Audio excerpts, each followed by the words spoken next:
The world of pedals is vast and confusing, so naturally you've probably asked at some point, what should your first pedal be? And chances are that somebody told you that you should get a compressor.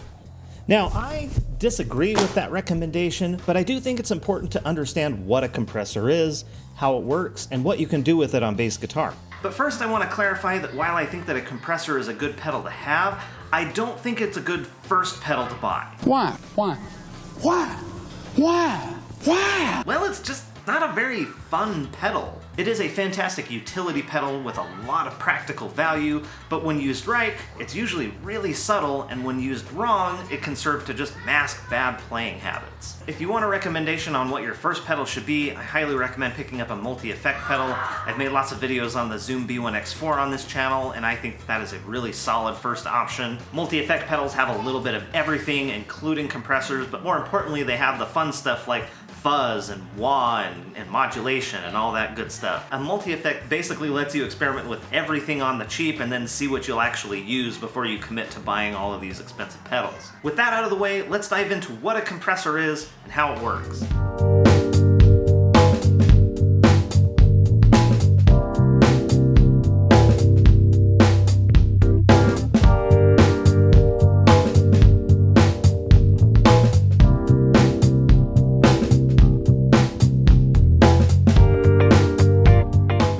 Compression can get complicated, but I can actually describe its basic function with just 3 words: automatic volume reduction. There are quite a lot of variables to automatic volume reduction, but we can use the Joyo Skilla to talk about what those are and how they work. Side note, this is actually such a clever name for a compressor pedal. Scylla, if you're not familiar, is a monster from Greek mythology that sat opposite another monster on this narrow channel called Charybdis. You may have heard the phrase between Scylla and Charybdis, which kind of means the same thing as between a rock and a hard place. So when ships would go down this channel, they would have to go right down the middle, so these two monsters kind of had this squishing or compressor-like effect on the travel through this channel, and I think that that is just really fun. Also, quick plug for Hades. That game is all about Greek mythology, and it's just super good, and it has an amazing soundtrack. We may talk about that at a later date, but let's get back to compression. Now, let's imagine that there is a line that goes across here, and we won't even have to imagine because I can draw it. There we go. Now this line represents our threshold. When the waveform is under this line, the compressor doesn't do anything. It's waiting for one of these spikes to go above that line. But as soon as you get one of these spikes or these transients that go above the line, that's when the compressor activates and does its volume reduction. Some pedals will have a dedicated threshold knob, but on the Scylla, we've just got this input knob, which is basically going to affect how big that waveform is, and the line is basically just a static thing, so we can kind of just control how much of the waveform hits that, even though we can't control the threshold. But this is kind of doing the same job. The next thing we want to talk about on this pedal is the ratio knob. Wait, what? Why are they doing this? What's a ratio? Compressors don't reduce volume by a set amount, but rather they reduce things by a ratio. For example, if you were to set a 2-to-1 ratio, that would mean that for every 2 decibels that the waveform goes above our threshold line, it will reduce the volume by 1 decibel, basically 50%, right? Let's take another example. Let's say that we've got a 4-to-1 ratio. What that means is that this waveform that spikes above this threshold line is going to be squashed down to 1/4 of what it would have been. So instead of being this, it's going to be like here instead. If you do it as an 8-to-1 ratio, it's the same thing. You're going to be left with an 1/8 of what the signal would have been if it had been unaffected by the compressor.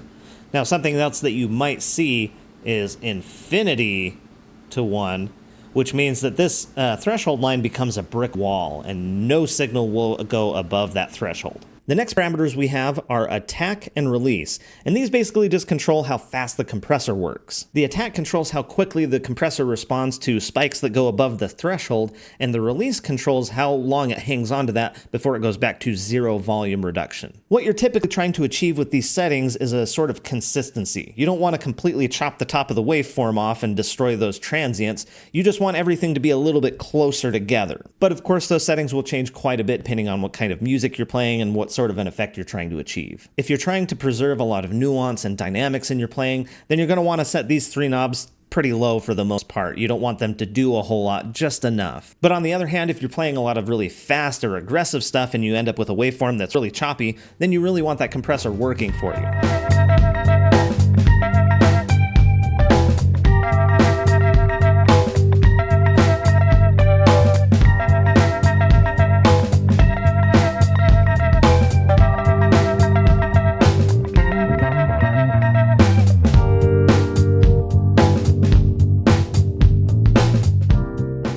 Use this information in a practical way? Well, bass, probably more than any other instrument, really benefits from being consistent. Now, of course, you should always practice your technique to make every string and every pluck as even as possible, but a compression is one way to push that to ultimate perfection. Set correctly, a compressor can make every note across your entire bass sound even and consistent while still preserving your dynamics. Slap players will feel a dramatic benefit to using a compressor because it will get rid of those sharp transients to be more in line with the rest of the waveform and make that signal way easier to deal with throughout the rest of your signal chain. That said, compression doesn't have to just be a utilitarian choice, it can also be a creative choice as well. Wolfpack's use of compression is an iconic part of their really distinctive sound, just squishing the absolute hell out of everything. And on the complete polar opposite, you have a player like Ryan Martini of Mudvayne, who makes judicious use of a compressor in his bass sound. If you want to go deeper into compression on bass, I highly recommend this article on mastering.com. It'll get you way into the nitty-gritty and like a DAW setting with actual numbers to shoot for and how to dial things in for every situation. Until recently, I'd been using this TC Electronics Spectra Comp, and I see it get recommended a lot, and I've got some problems with it. And actually, let me just get into it. It really does seem like a fantastic option on paper. It's this tiny little enclosure, so it takes up no room on your pedal board, and just has one knob that gives you more compression as you turn it up. For just a set it and forget it, easy to dial in compressor, it couldn't be simpler. But that's not really why you buy this particular compressor. There is a whole lot of tech that is built into this thing that opens up quite a lot of potential. TC Electronic has this whole software suite built out that will allow you to load or create presets, make any parameter adjustable by this knob. You can even do parallel or multi-band compression with this little thing, meaning that you can get really deep into the weeds if you want. All of that would be really great if any of it worked. You see this port? Without looking it up, tell me what that's called. You probably don't know. This is USB Mini Type B, not to be confused with Micro Type B or just Type B.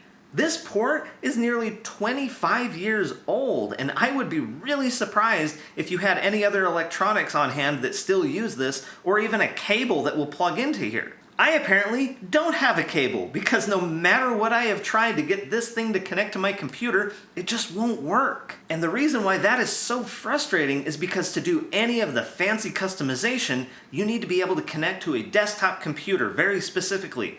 Yes, there is a phone app that you can connect it to, but that will just allow you to queue up and beam presets to the pedal, not do any of your own preset creation or customization. To add insult to injury, the preset that I beam to this pedal doesn't stay there. As soon as power gets disconnected, it goes back to default settings. So that means that every time that I play this pedal, I have to plug it in, queue up my app, find the preset I want, beam it to the thing through my pickups, which works about 70% of the time, and then hope that power doesn't get cut to my pedal board between the time that I beam my preset to it and my band starts playing. Now, I was told that this was fixed in a firmware update. Great. But my pedal won't connect to the computer, so I can't update the pedal. So I'm just stuck in this circle of bullshit that I cannot escape.